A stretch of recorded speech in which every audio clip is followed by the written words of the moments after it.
Muito bem, meus caros, sejam todos muito bem-vindos. Vamos dar continuidade, então, aos nossos estudos sobre o Catecismo Tradicional da Igreja. E na nossa última aula nós fechamos o grande ciclo da missa, né? O santo sacrifício de Nosso Senhor Jesus Cristo, o sacrifício incruento da cruz. Nós vimos ele numa visão geral, dando destaque a certas particularidades da Santa Missa, do rito da Santa Missa. E hoje, por bem, eu considerei interessante nós fazermos uma grande visão geral da missa. Porque nós vimos ela em 6 partes, né? Às vezes cortada por características históricas, cortada por exemplos vindos da teologia, dos padres da igreja, dos costumes da antiguidade. Agora nós vamos tentar vê-la numa única aula como um todo, como algo que os fiéis possam ter diante de si na hora em que estiverem diante do santo sacrifício, né? Isso é interessante porque a maneira como a missa foi partida em vários pedaços, vamos dizer assim, para a nossa compreensão, dá a entender que é uma coisa assim extremamente longa, né? Que não vai acabar nunca. Não, pelo contrário, né? A missa tradicional católica ela é uma missa muito bem enxuta, vamos dizer assim. São Pio V, quando formata o rito dela, depois de mais de 16 séculos de rito, ele bota a missa pronta e acabada, enxuta de certos floreios da antiguidade, dos floreios da Idade Média, e bota ela de forma bem enxuta. Então, por exemplo, quando nós vamos assistir uma missa, por exemplo, rezada durante a semana, vocês verão que toda aquela estrutura dividida em 6 partes, ela acontece em meia hora. Às vezes 25 minutos. Mas por quê? Foi uma missa mal feita? Não, foi perfeitamente rezada. Mas é uma missa que tem que ser algo que os fiéis tenham como assistir sem, é claro, submetê-los a horas muito longas diárias para aquilo, né? Uma coisa que eu havia falado em aulas passadas, e é sempre bom lembrar, né? Que se nós nos debruçarmos sobre os ritos orientais que a Igreja aprovou durante os séculos, eles têm uma estrutura assim de uma missa que leva muito tempo realmente. Nós pegarmos, por exemplo, o rito da missa eslava, por exemplo, dos russos, né? São horas e horas e horas e horas de missa que a igreja entendeu que aquilo ali era um floreio muito exagerado. A igreja de Roma, como esteve sempre próxima do sucessor de São Pedro, sempre deu uma perfeição, uma adequação, um equilíbrio à Santa Missa, que normalmente em outros ritos não possui. Não é que esses ritos estejam errados, não é isso que eu estou falando. Eu estou falando que são características que a igreja de Roma entendeu que já não eram mais possíveis. Por isso que a missa, a verdadeira missa, apesar dela ter sido vista em 6 grandes partes, ela possui uma unidade muito pronta, acabada, que não é tão longa assim. Agora, é lógico que nas missas solenes, nas missas cantadas, nas missas pontificais, elas serão maiores. A estrutura da missa é a mesma, mas a solenidade que se dá ao rito é maior. Então, por exemplo, uma missa rezada, você vai ver o padre no altar e o acólito do lado dele, quando tiver. Porque se não houver um acólito, o padre celebra sozinho. Faz até o papel do acólito ali, dentro da sua possibilidade. Agora, numa missa cantada, ora, aquelas partes que nós vimos que são partes, vamos dizer, variáveis e algumas fixas da missa, vai ser tudo cantado. É lógico que ela vai demorar mais tempo. Numa missa solene, onde você vai ter o padre, o diácono, o subdiácono atuando no altar, vocês vão ter uma missa mais prolongada ainda. E quando tiver a presença do bispo, ou seja, na missa pontifical, essa vai ser mais longa ainda, tá? Vai mudar algumas coisas no proceder. Eu vou tentar aqui trazer algumas características para os senhores nessa aula, vendo de uma maneira geral como a missa funciona, tá? Então é importante a gente sempre lembrar disso, né? Mas a missa rezada, aquela missa que o padre celebra durante a semana e que, podendo, a gente vai assistir durante a semana, ela não é um rito muito longo, é um rito perfeito, acabado, mas não de longa duração, mas a duração necessária para a celebração desse ato religioso. Então, esse livrinho que eu trago nas mãos aqui, a gente chama de missal. Não é o missal do padre, tá? O missal do padre é um livro maior, com letras maiores, com instruções mais variadas, porque vai ser para o uso diário dele nas suas missas que ele celebrar. Isso aqui é um missal dos fiéis, né? Esse missal dos fiéis, ele vai trazer todas as missas que a igreja vai celebrar durante o ano. Ele vai trazer todas as orações e, é claro, né, para quem nunca usou o missal, ele parece um pouquinho complicado, mas não é não. Na verdade, ele já vem cortado de algumas fitinhas. O meu está um pouquinho velhinho, mas ele tem várias fitinhas coloridas que você vai marcando os pontos estratégicos. 3 pontos eu considero estratégicos para quem usa um missal pela primeira vez. O ordinário. O que é o ordinário? É a sequência, a estrutura da missa que você vai seguir e vai servir para todas as missas. Vocês vão botar uma fitinha lá naquele lá, no ordinário. Uma outra fitinha, da cor que os senhores quiserem, bota no calendário. Que missa que nós estamos hoje? Ah, hoje é dia tal, sei lá, dia do santo tal. Eu vou botar a fita ali para seguir aquela missa do dia. Essa fitinha, ela vai andar, né, seguindo ali o caminhozinho do missal. E uma terceira fitazinha, vocês podem botar nas festas dos santos, dos meses, para acompanhar que festa daquele santo, daquele dia.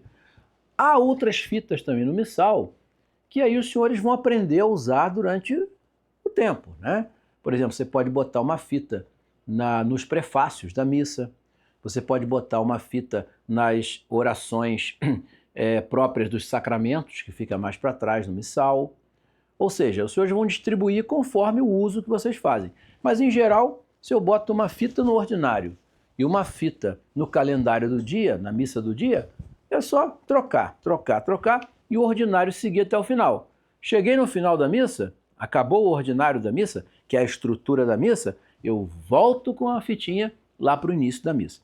E é isso que eu vou trazer um pouco para os senhores hoje, daquelas aulas passadas, numa certa unidade. E essa unidade é importante a gente conceber e entender para que fique mais facilitado. Então, por exemplo, uma missa rezada durante a semana, vocês não vão ter o asperges, né? Que é a bênção da água benta que o padre vai fazer. Mas nas missas de domingo, o padre vai benzer as pessoas através desse rito. Nas missas rezadas durante a semana, isso não vai acontecer, né? Mas a missa, propriamente dita, ela começa quando? Nas orações ao pé do altar.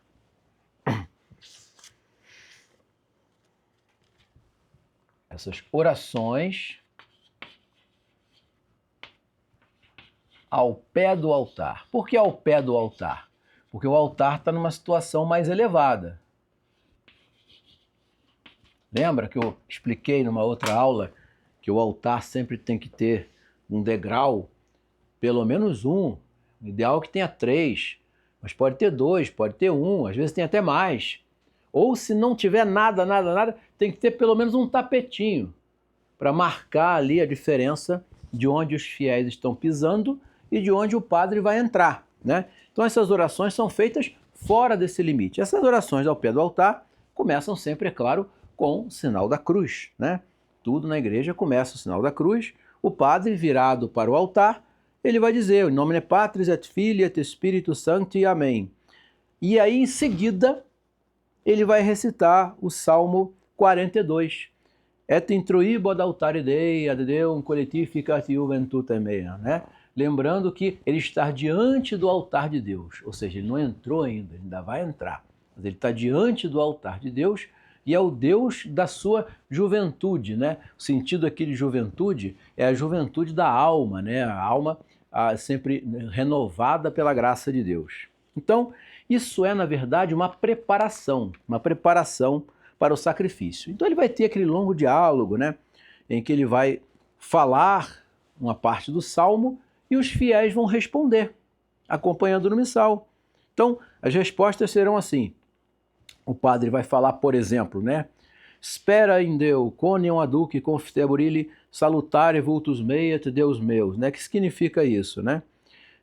Espera em Deus, que uma vez mais o quero enaltecer, ele salvação da minha alma e meu Deus, né?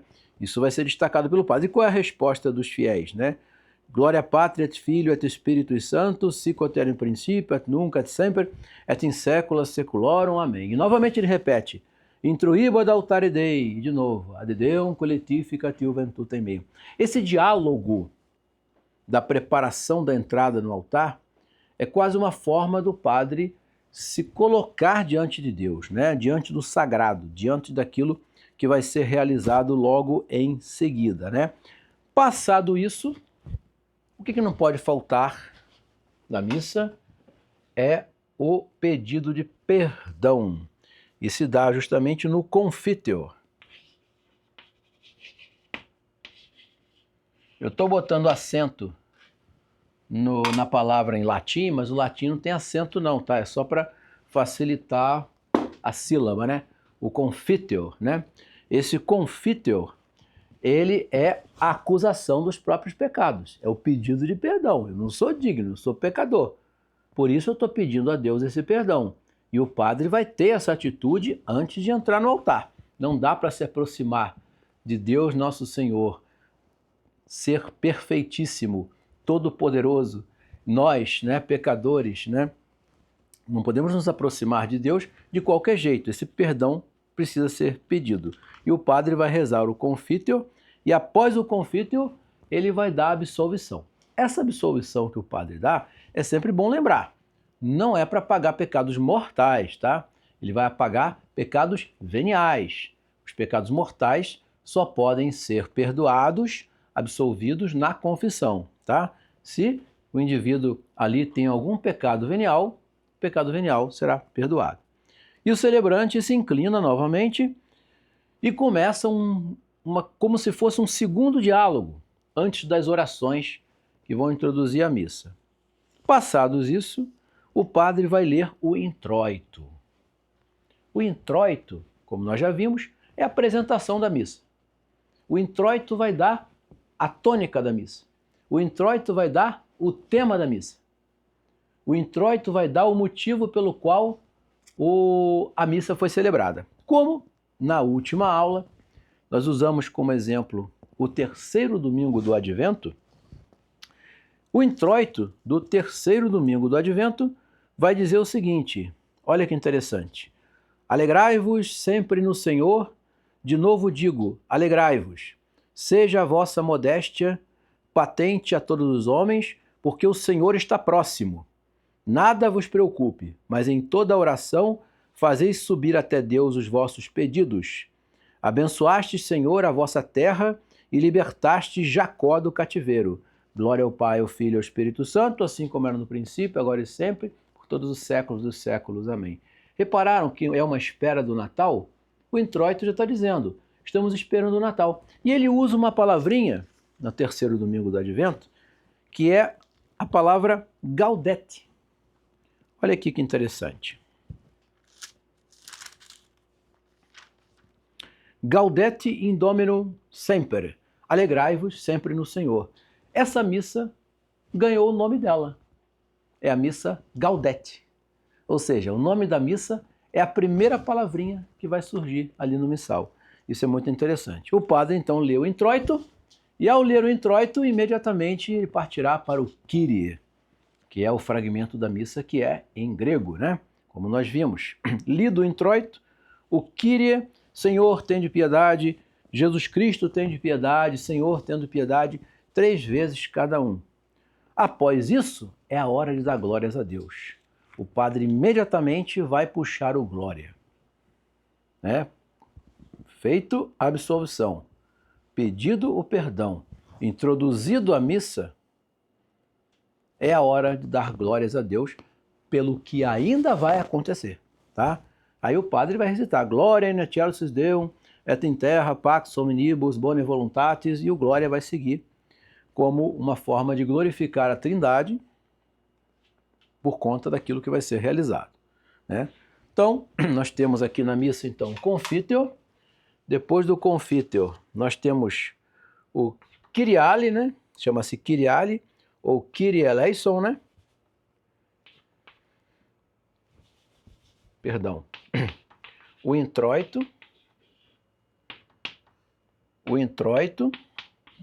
que é o que dá o nome à missa. Isso aqui é variável, tá? Importante a gente saber. E o Kyriale, né? Kyrie, que o padre irá recitar, né? Tudo que for marcado aqui por mim é a parte que vai ser variável da missa. Essas outras aqui, não. Elas são fixas, né? Então, feito o Kyriale, logo em seguida, o Glória. Isso aqui também é fixo. O padre sempre vai recitar o Glória. O Glória, ele só não vai aparecer em certas missas fúnebres ou missas que não remontem essa grandeza, essa alegria que aparece nesse momento, tá?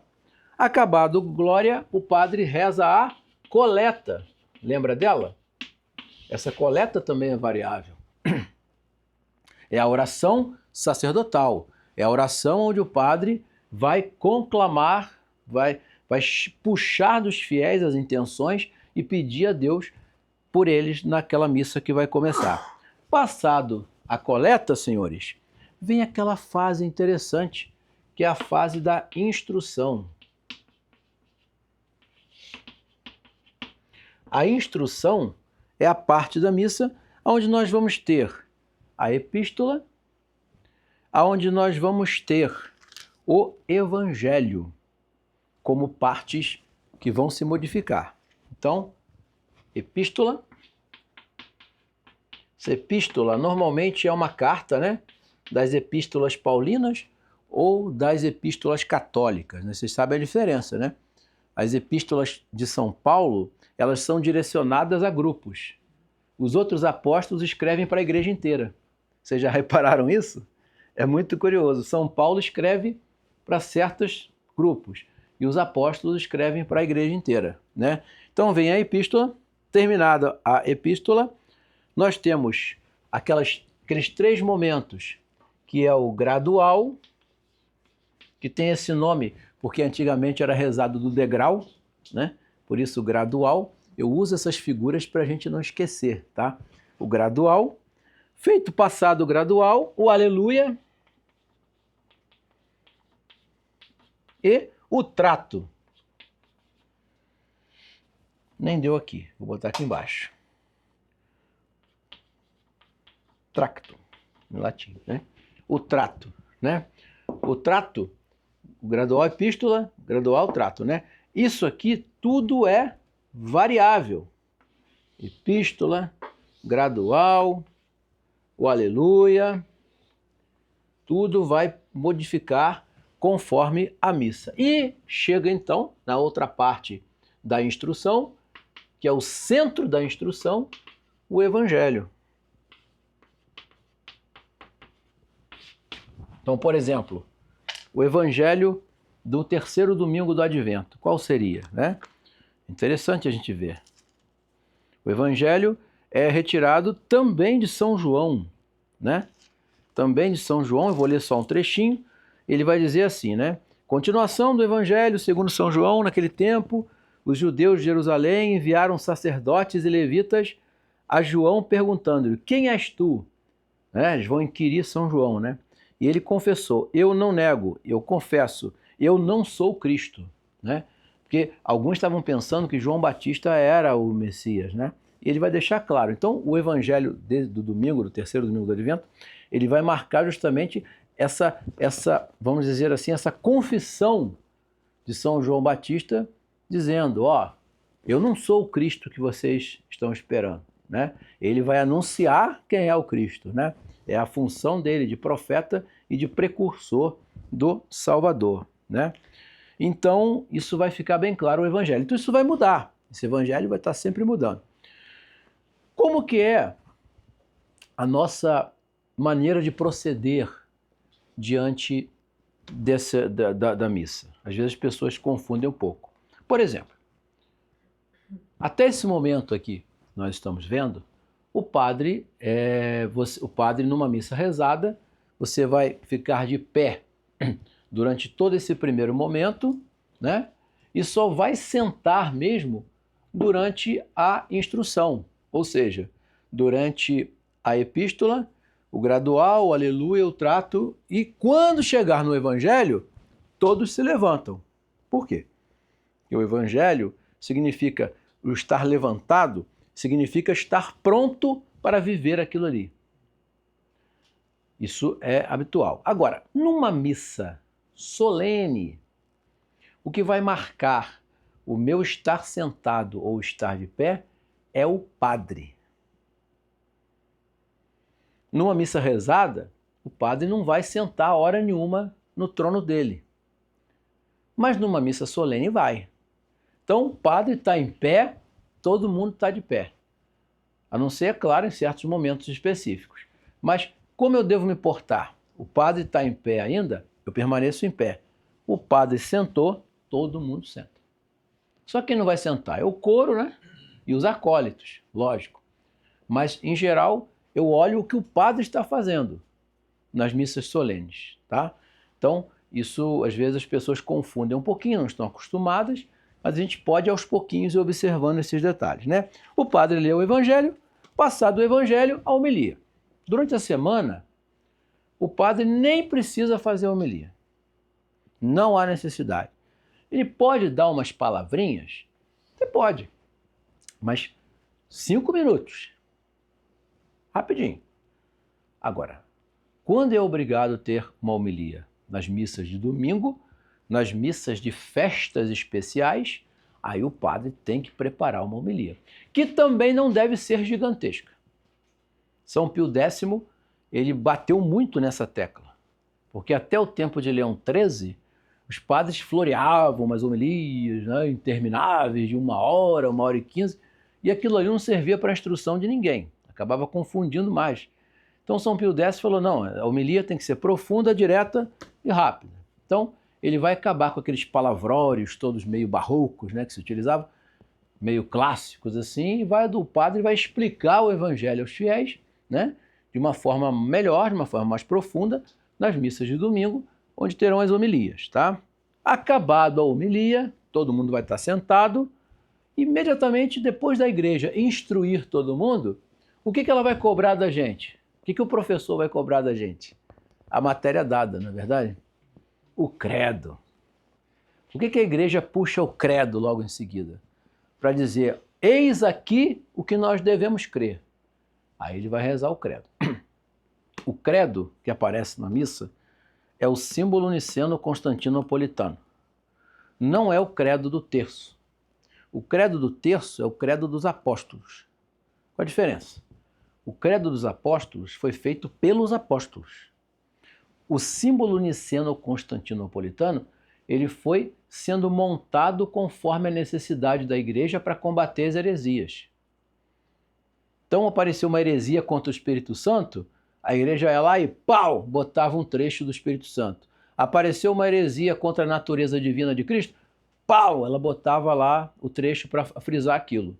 Então é o símbolo niceno-constantinopolitano, tá? É o que aparece na missa e a igreja foi colocando esse símbolo com o passar dos tempos, né? E quando ele fala aqui, aquele momento em que chega Nosso Senhor desceu dos céus, e nesse momento todos se ajoelham, né? E o padre vai falar, encarnou por obra do Espírito Santo no seio de Maria Virgem e fez-se homem. Por que se ajoelha nesse momento? Porque nesse momento acontece a encarnação. Deus se rebaixou, né? Sim, em certo sentido, né? Assumiu a natureza humana. Então é hora de nós nos ajoelharmos diante da presença de Deus feito homem na terra. E depois, logo em seguida, terminada essa recitação, o povo se levanta novamente para a conclusão.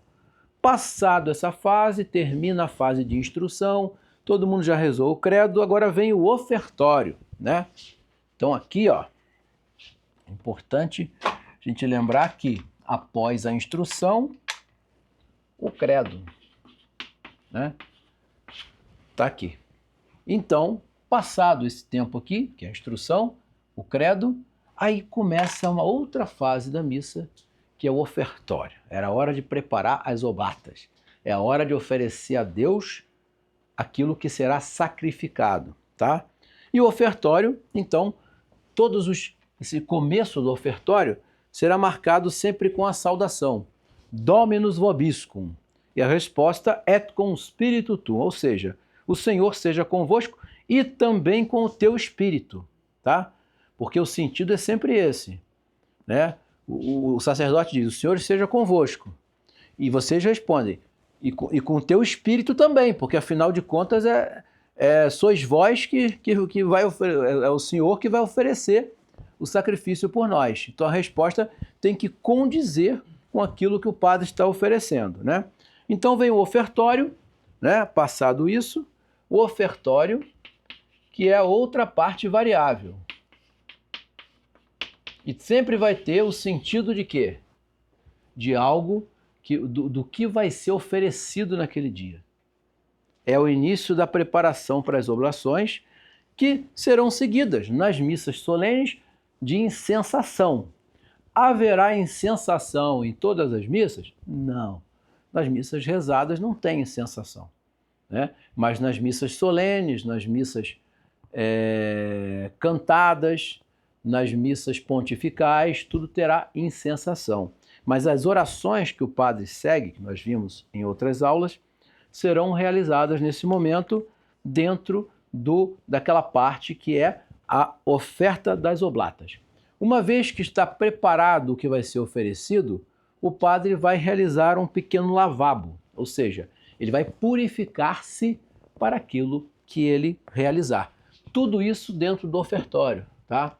Ele vai oferecer as oblatas, vai se purificar e ao final de tudo, para que o sacrifício dele seja aceito, ele vai invocar quem? A Trindade.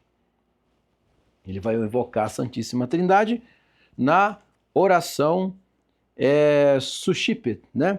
Recebei, Trindade Santa, esta oblação que vos oferecemos, e ele vai iniciar isso. Ao terminar essa oferta, o padre vai associar o sacrifício dele às intenções dos fiéis. Que os fiéis ali interiormente estão oferecendo a Deus vai ser levado pelo padre nesse sacrifício, tá? Mas após isso, ele vai voltar-se para o povo e dizer assim: orai, irmãos, para que este sacrifício, meu e vosso, ou seja, eu vou realizar esse sacrifício aqui, mas tem os de vocês aí também.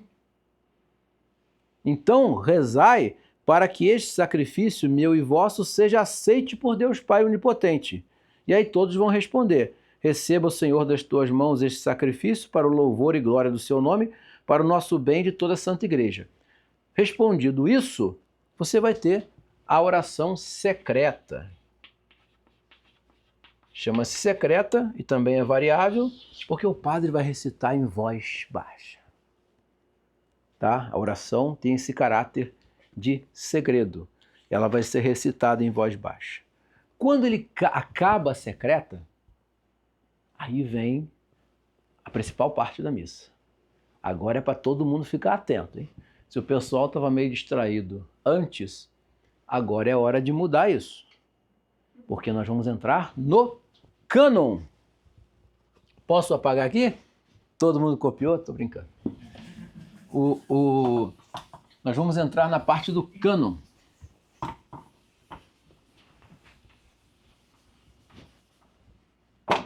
Essa é a principal parte da missa. Aqui está a grandeza da coisa. Aqui que está o profundo da missa, né? A parte do cânon. E novamente o padre inicia com aquela saudação, Dominus vobiscum. E todos respondem, et cum spiritu tuum. E ele continua, sursum corda. E as pessoas vão responder, habemus ad Dominum, né? Gracias hagamos Domino Deus nostro. E a resposta, digno et injustum est, né? É digno, é justo dar a Deus aquilo que Deus merece, né? E então vai começar o prefácio. Eu falei para vocês, né, que o prefácio, eles eram muito variados na antiguidade. cada igreja tinha um prefácio, vamos dizer assim. Então a igreja foi coletando os mais perfeitos e foi montando uma lista de prefácios que podem ser usados, né? A igreja, então, vai seguir o prefácio próprio do dia. Então você tem aí o prefácio do Natal, o prefácio da Epifania, o prefácio da Quaresma, nós temos o prefácio da Santa Cruz, o prefácio pascal, temos também o prefácio da Ascensão, do Sagrado Coração de Jesus, o prefácio de Cristo Rei, o prefácio do Espírito Santo, o prefácio da Santíssima Trindade. O da Santíssima Trindade é o mais usado, tá? Prefácio da Santíssima Virgem e até um mais recente, que é o prefácio de São José, o prefácio dos apóstolos, o prefácio dos defuntos. Então ele vai usar conforme a situação e a necessidade da igreja. E logo em seguida a oração do prefácio, ele já entra na continuação do cânon, fazendo aquelas várias sequências de orações que nós vimos, invocando os santos, invocando os apóstolos, até chegar propriamente na consagração. Então a consagração, como nós vimos, é o centro, é o momento em que o padre vai se preparar para fazer o sacrifício. Senhores, no momento em que entra o cânon, o padre já prepara as orações. Qual é a posição ideal para assistir à missa? De joelhos. De joelhos. É claro, senhores, claro. Ah, mas eu tenho um problema no joelho. Tudo isso vai ser considerado. Eu não consigo ficar muito tempo ajoelhado. Qual o motivo? Ah, eu tenho um problema. Vai ser considerado. Mas em condições normais, é todo o cânon de joelho. Tá? Tem que se ajoelhar, porque agora Deus daqui a pouco vai se fazer presente ali nas espécies, em corpo, sangue, alma e divindade, e nós não podemos estar diante de Deus com uma outra atitude que não seja a de adoração. Então, o cânon, a parte da missa, que vai estar presente a consagração do pão e do vinho, ou seja, a transubstanciação, a transformação do pão em corpo de Nosso Senhor e o vinho no seu sangue, vão estar presentes dentro do cânon. Então, quando os senhores estiverem com missal, tentem acompanhar. É claro que às vezes são orações muito exclusivas do padre. Vocês acompanham em espírito, acompanham ali e procurem naquele momento se colocar diante de Deus, oferecendo a Deus adoração, pedindo a Deus pelas suas necessidades, pela vida da graça, pelas pessoas, porque aquele sim é o momento do sacrifício. E ali no cânon vai acontecer a consagração. Quando terminar o cânon, né, as orações do cânon, o padre vai fazer, com exceção do prefácio, que vai ser cantado, né, pelo padre. Normalmente as orações vão ser feitas em voz baixa. É a hora do silêncio. Foi aquilo que eu falei para os senhores. Todos os dois grandes acontecimentos, vamos dizer assim, que marcaram a vida da igreja, né, na vinda de Nosso Senhor Jesus Cristo, foram momentos silenciosos. O nascimento, por exemplo, em Belém, foi no meio da madrugada, lá, fria, dentro de uma gruta. As visitas que Nosso Senhor recebeu dos pastores e depois vai receber dos magos foram algo muito particular. Então era de silêncio. E no momento da morte de Nosso Senhor Jesus Cristo na cruz, até a natureza silencia. Ou seja, um momento grave, um momento terrível, né? Então, é o momento que a gente tem que guardar isso. É um resquício também, como nós vimos, da antiguidade, onde o altar era separado por muros e cortinas. Os orientais conservaram até hoje. E a Igreja Romana não adota mais a iconostase, eu expliquei para vocês o que era, mas mantém a separação da nave dos fiéis, da nave do padre, o altar-mor, e na voz baixa, a igreja ainda guarda esse sentido de segredo da consagração. Tá? É muito importante. Então não é hora de fazer ruídos, não é hora de fazer barulho. Para aqueles que têm crianças, né? Tentem controlar as criancinhas, eu sei que às vezes é impossível, mas tentem controlar as criancinhas, né? Mas é a hora do silêncio, né? Que só vai ser quebrada pelo Pater Noster. Quando o padre entrar, então, no Pater Noster, acabou o cânon. E aí todos podem se levantar. Tem gente que por piedade não se levanta. Pode continuar ajoelhado. Se os senhores quiserem assistir a missa do início ao fim ajoelhado, numa missa rezada, pode, não tem problema. Mas lembrando sempre que há posições próprias para isso. Agora, nas missas solenes, nas missas pontificais, nas missas cantadas, é melhor seguir o rito daqueles que estão todos realizando, como está sendo realizado naquele momento. Então, o Pater Noster vai finalizar o cânon. E o padre vai recitar sozinho, tá? Nós só vamos responder no final. Sede libera nos amalo. Livrai-nos do mal. Só vai ser recitado no finalzinho do Pater Noster. E aí que o padre, naquele momento, vocês já sabem que o cânon terminou. Dali para frente, o padre vai preparar a fração da hóstia, o padre vai comungar. Ou seja, Nosso Senhor já está ali, a vítima já está ali. Ele vai quebrar a hóstia.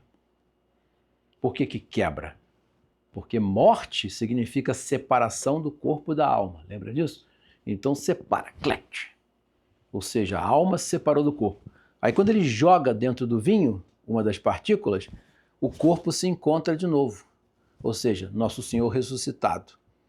Então tudo isso vai acontecer. Vocês vão ver isso? Não vão. Na antiguidade, nós não veríamos nada. O padre já sairia de dentro do altar com tudo já pronto. No rito romano, nós ainda temos condições de olhar a figura do padre realizando, mas tudo vai ser feito ali diante dele no altar. Vocês não vão ter a visão de nada. Até a elevação da hóstia, a elevação do cálice na hora da consagração, foram posteriores, mesmo no rito romano, tá? A igreja adotou isso para que todos vissem a glória de Deus ali presente, tá? Vem a fração da hóstia e logo em seguida o Agnus Dei. Por quê? É o sentido de paz, né? Eu não posso comungar se eu não estiver em paz interior. Então, Agnus Dei, quitoris peccata mundi, miserere nobis, no final fala Dona nobis patim, ou seja, dai-nos a paz. Então o Agnus Dei segue, né? O Agnus Dei segue. O padre realiza, então, a preparação para a comunhão. Tem-se, então, a comunhão do celebrante. O sacerdote, ele vai consumir. E logo depois que ele consumir, virá a comunhão dos fiéis. Então, é sempre a comunhão do sacerdote, a comunhão dos fiéis. Terminada a comunhão dos fiéis, como que as pessoas devem comungar? Isso aí é a regra de todo católico. Você só pode se aproximar da comunhão em estado de graça, tá? A igreja nunca ensinou que a comunhão pode ser dada a pessoas em pecado mortal. Nunca houve isso. Pessoas só podem comungar em estado de graça. Então as pessoas vão se aproximar, vão se ajoelhar diante da mesa de comunhão. Eu expliquei o que é a mesa de comunhão. A mesa de comunhão é um balaústre, né? Como se fosse uma grande sacada, e fica no final do altar-mor, onde o padre irá distribuir a comunhão para todas as pessoas, né? Então, é importante as pessoas irem se posicionando ali, de joelhos, para receberem na boca a Sagrada Comunhão. Feita a comunhão, o que o padre vai fazer? O padre, ele vai levar de volta, né? Ver se tem mais alguém para comungar, mas ele vai voltar para o altar e logo em seguida vai fazer as abluções. Lembra que ele fez uma ablução durante o ofertório? Agora ele vai fazer outra ablução. Ele vai purificar. Só que dessa vez ele não vai lavar a mão dele porque está suja, não. Dessa vez ele vai lavar para que não fique nenhum fragmento do corpo de Nosso Senhor nos seus dedos. Ele vai deixar aquilo cair no cálice que ele está bebendo.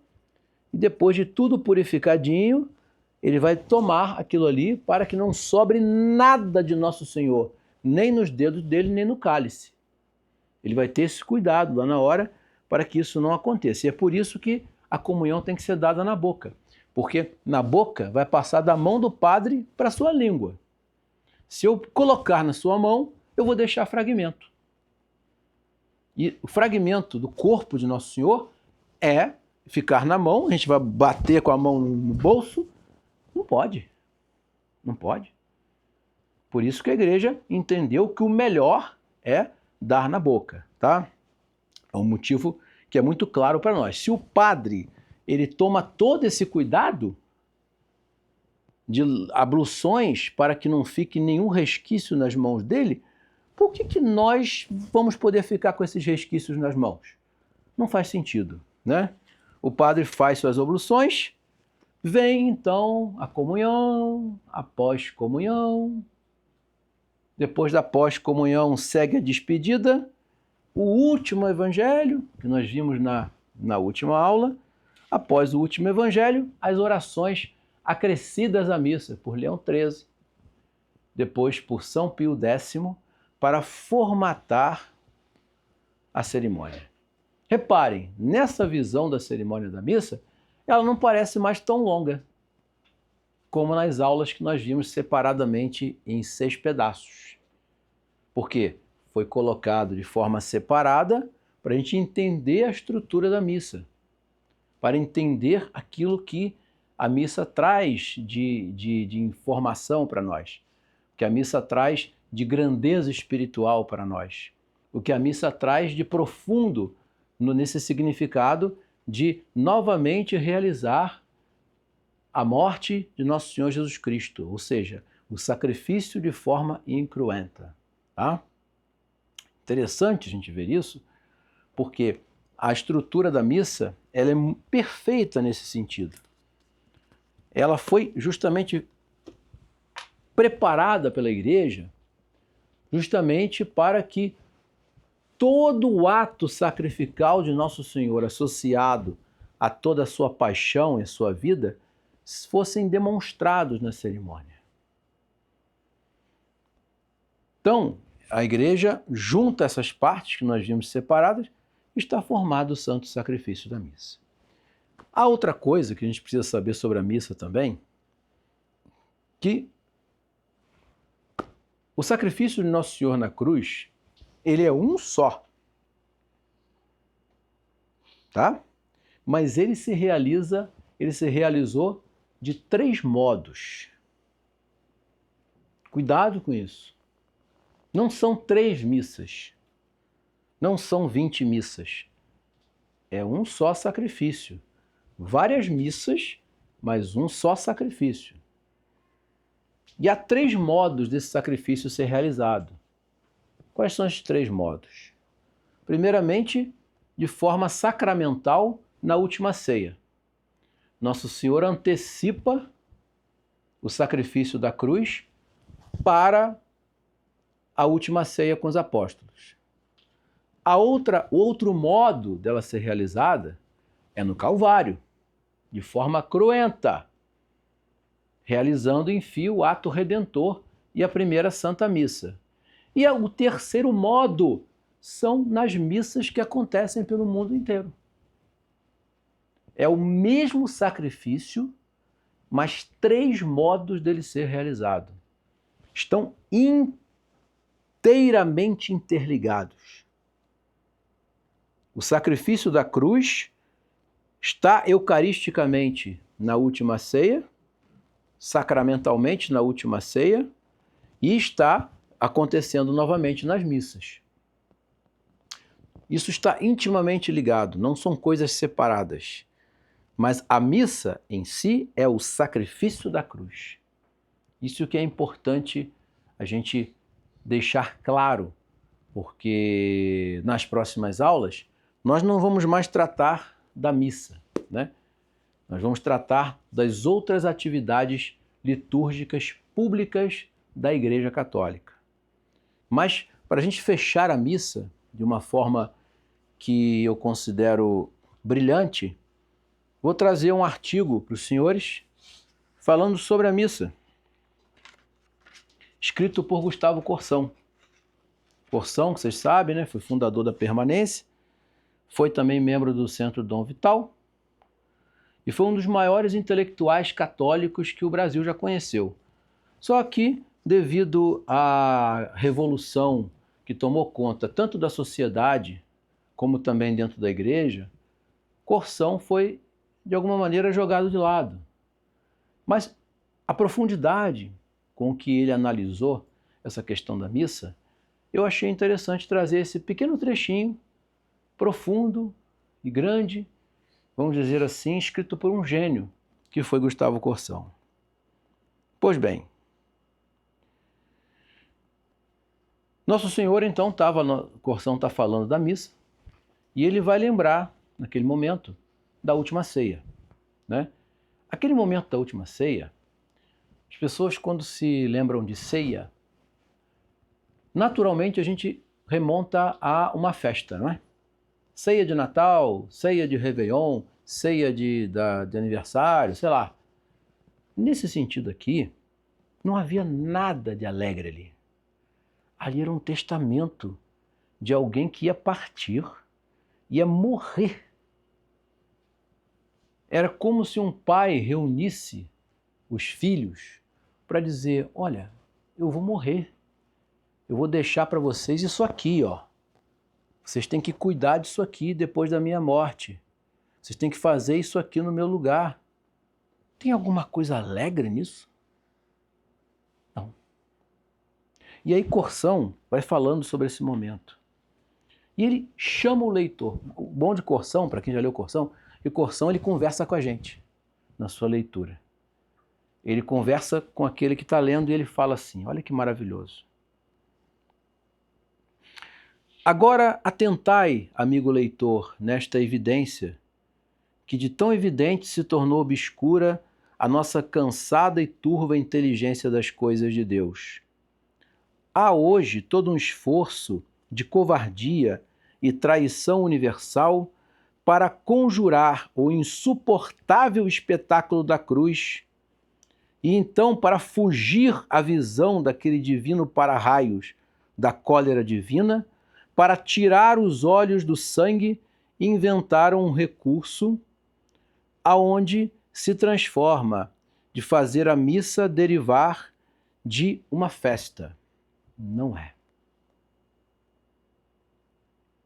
Com esse estratagema malicioso e parvo, fizeram da Santa Missa um espetáculo de feira, aonde a Assembleia dos Fiéis é aquele respeitável público dos palhaços de circo.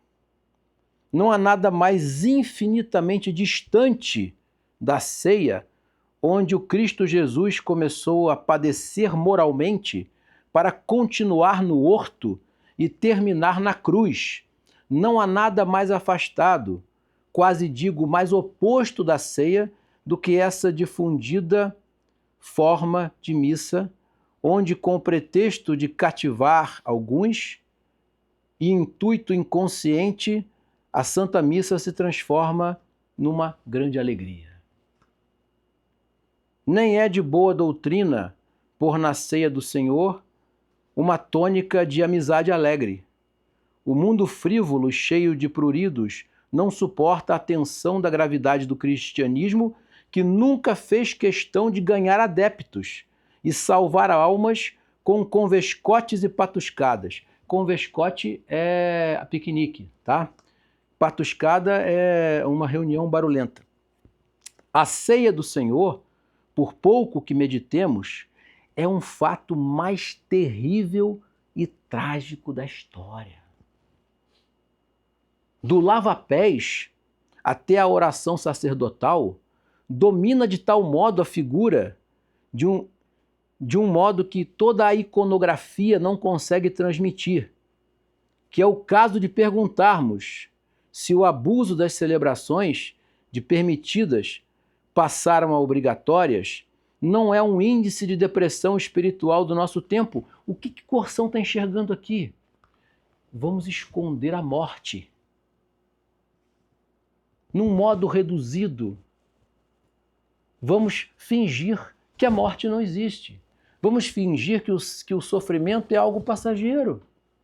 Não é. A cruz é uma realidade do dia a dia de todos nós. Pior ainda, é a solicitude tola com que tantos inculcam os fiéis a ideia de que a missa é, antes de tudo, um encontro divertido e que a atitude correta do fiel é de ter viva, cálida e até olfativa a consciência de que está numa comunidade. Não! É um testamento de morte. É algo terrível que vai acontecer ali.